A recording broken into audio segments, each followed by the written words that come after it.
नमस्कार दोस्तों, smart preparation के इस नए वीडियो में आप सभी का स्वागत है। स्मार्ट प्रिपरेशन के इस नए वीडियो में हम जानेंगे भारत के राष्ट्रपति यानी कि द प्रेसिडेंट ऑफ इंडिया के बारे में।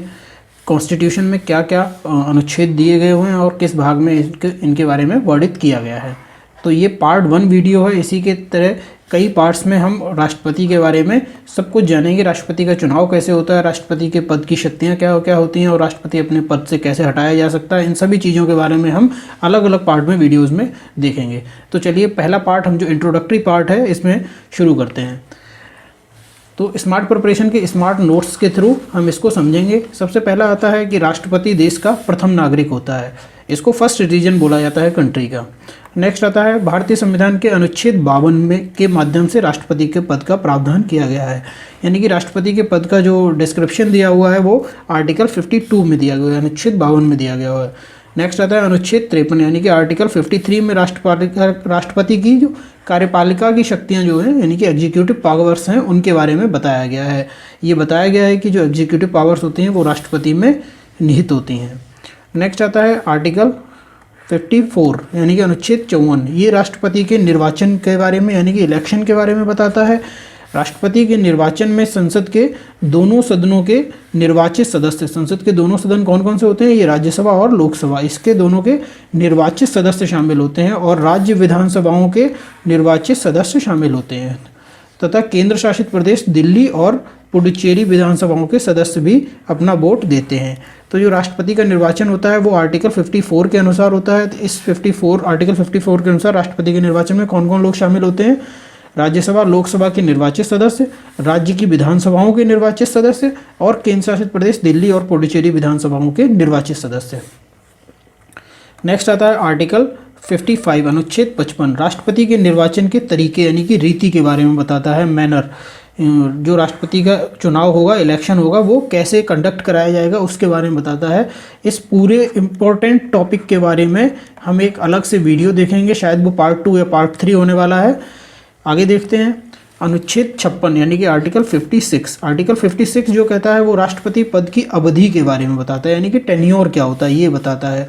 तो राष्ट्रपति अपना पद शपथ ग्रहण से 5 वर्ष तक धारण कर सकते हैं, यानी कि जिस दिन वो शपथ लेंगे उससे 5 वर्ष तक, 5 ईयर्स तक वो अपना पद धारण करते हैं। नेक्स्ट आता है आर्टिकल 57 यानी कि अनुच्छेद 57। ये राष्ट्रपति के पुनः निर्वाचन के लिए पात्रता की शर्तों का प्रावधान करता है। आर्टिकल 57 जो है यानी कि कोई भी राष्ट्रपति पुनः निर्वाचित कैसे हो सकता है उसके बारे में बताता है आर्टिकल 57। नेक्स्ट आता है अनुच्छेद 58 यानी कि आर्टिकल 58। ये राष्ट्रपति पद के लिए जो एलिजिबिलिटी क्राइटेरिया है, अर्हता शर्तें जो हैं यानी कि अर्हता शर्तें या फिर एलिजिबिलिटी क्राइटेरिया जिसको इंग्लिश में बोलते हैं, वो निर्धारित करता है आर्टिकल 58। ये 57, 58 में कंफ्यूज नहीं होना है। 57 जो है वो री इलेक्शन के बारे में बताता है और 58 जो है वो इलेक्शन में ही क्या एलिजिबिलिटी क्राइटेरिया होते हैं उसके बारे में बताता है। नेक्स्ट आता है आर्टिकल 59 अनुच्छेद 59। ये राष्ट्रपति कार्यालय के बारे में बताता है, पद के बारे में बताता है, पद से संबंधित जो कंडीशंस होती हैं उनके बारे में बताता है और आवास संबंधी व्यवस्थाओं के बारे में उल्लेख करता है आर्टिकल 59। तो 58 एलिजिबिलिटी, 59 कंडीशंस के बारे में बताता है। नेक्स्ट आता है आर्टिकल 60। आर्टिकल 60 जो है अनुच्छेद 60 ये राष्ट्रपति पद की शपथ के बारे में बताता है यानी कि ओथ के बारे में बताता है।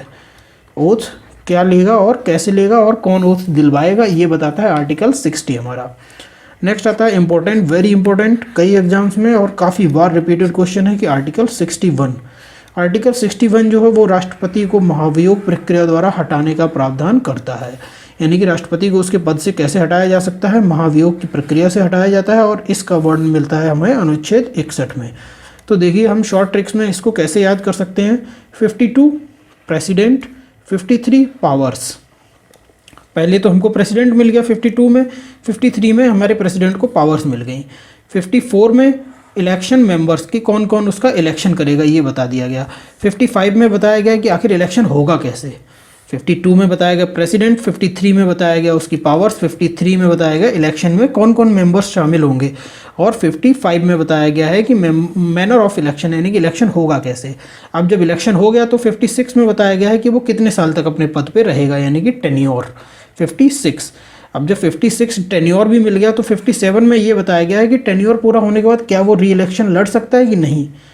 नेक्स्ट आता है 58 में बताया गया आखिर क्या एलिजिबिलिटी होगी, अगर इलेक्शन वो लड़ सकता है तो एलिजिबिलिटी क्या होगी उसके लिए अर्हता शर्तें क्या क्या होंगी। नेक्स्ट आता है 59 कंडीशंस क्या होंगी, अगर वो एलिजिबल भी है और उसने इलेक्शन लड़ा भी 55 के जो मैनर दे रखा है 55 में, इस मैनर से उसने इलेक्शन लड़ा और वो जीत गया, फिर क्या क्या कंडीशंस होंगी उसको वो फुलफिल करनी पड़ेंगी, वो आती हैं 59 में।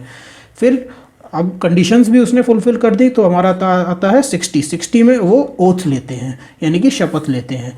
अब राष्ट्रपति बन गया, राष्ट्रपति इलेक्शन हो गया, कंडीशन शपथ सब कुछ हो गया, तो 61 आ जाता है द मोस्ट पावरफुल, कि आखिर राष्ट्रपति को हटाया कैसे जाएगा उसके पद से।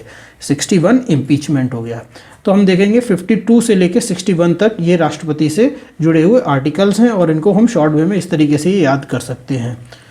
तो थैंक यू दोस्तों फॉर वाचिंग स्मार्ट प्रिपरेशन के द प्रेसिडेंट सीरीज़ में ये फर्स्ट वीडियो हमने कवर किया है। सेकंड वीडियो जल्द ही मैं लेके आऊँगा। तब तक के लिए हमारे चैनल को ज़्यादा से ज़्यादा शेयर करिए, सब्सक्राइब करिए और फॉलो करते रहिए। Thank you.